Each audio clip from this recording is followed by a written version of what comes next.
আজকের এই ভিডিওতে আমরা এবিটিএ মাধ্যমিক টেস্ট পেপার 2023-24 পেজ নাম্বার হচ্ছে 469 যে ভূগোলের প্রশ্নপত্র রয়েছে এই প্রশ্নপত্রের বিভাগ ক এবং বিভাগ খ এর প্রশ্নের উত্তর নিয়ে আলোচনা করব।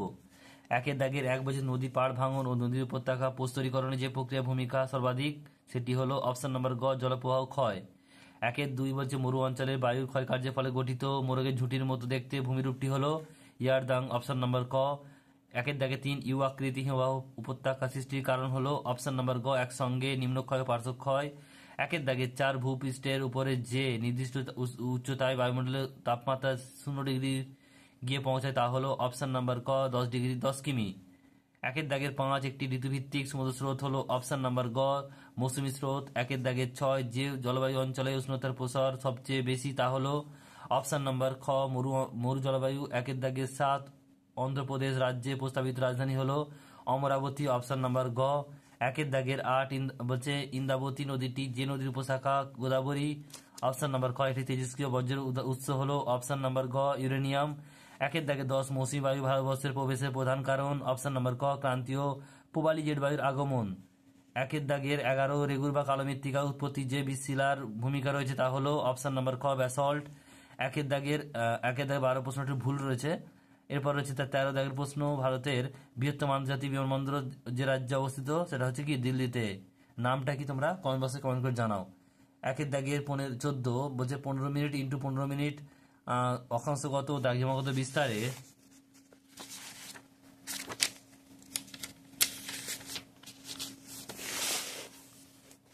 বলছে ভূবৈচিত্র্য সূচক মানচিত্রের সূচক সংখ্যা সূচক বা আরএফ হয় অপশন নম্বর খ 1:50,000।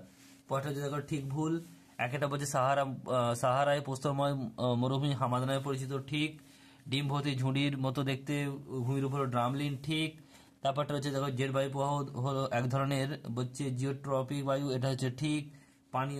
পানীয় জলের মধ্যে আর্সেনিকের পরিমাণ 0.05 মিলিগ্রাম পার লিটার এর বেশি থাকলে মানুষের শরীরে ব্ল্যাকফুট ব্যাধি হয় এটা ঠিক।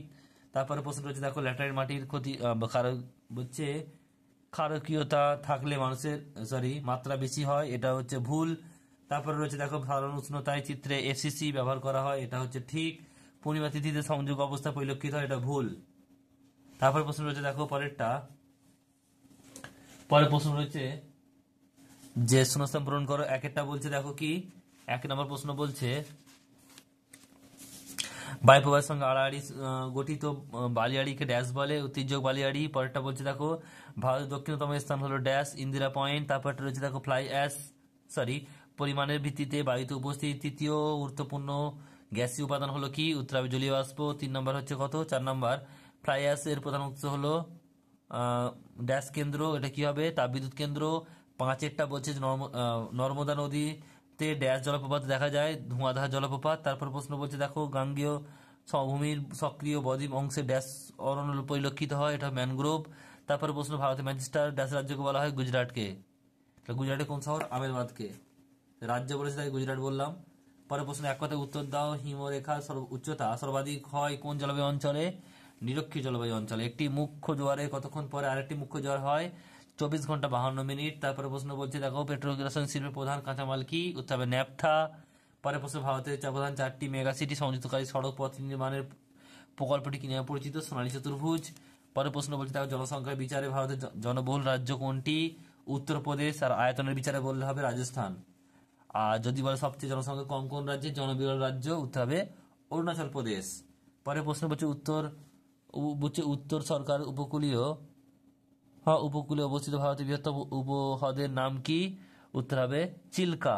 পরে প্রশ্ন বলছে 7 ভারতের বৃহত্তম জলবিভাজিকার নাম কি হিমালয় পার্বত্য জলবিভাজিকা। এটি সক্রিয় সেন্সরের উদাহরণ দাও রাডার। এরপর হচ্ছে দেখো বাম দিক ডান দিক মেলাও এটা কি বলছে দেখো বলছে বরদৈছিলা এটা গ হবে 3 হবে আসাম। বলছে পিঙ্ক সিটি এটা 4 হবে জয়পুর। বাগিচা ফসল এটা 2 হবে রবার। আর গ্র্যান্ড ব্যাংক এটা হবে সামুদ্রিক মৎস্য আরোহণ ক্ষেত্র। উত্তরগুলোর পরপর দেখে নাও। তেজক বালিয়াড়ি ইন্দিরা পয়েন্ট জলীয় বাষ্প তাপবিদ্যুৎ কেন্দ্র ধোঁয়াধার জলপ্রপাত ম্যানগ্রোভ গুজরাট নিরক্ষীয় জলবায়ু 24 ঘন্টা 52 মিনিট ন্যাপথা সোনালী চতুর্ভুজ উত্তরপ্রদেশ চিল্কা হিমালয় পার্বত্য জলবিভাজিকা র্যাডার।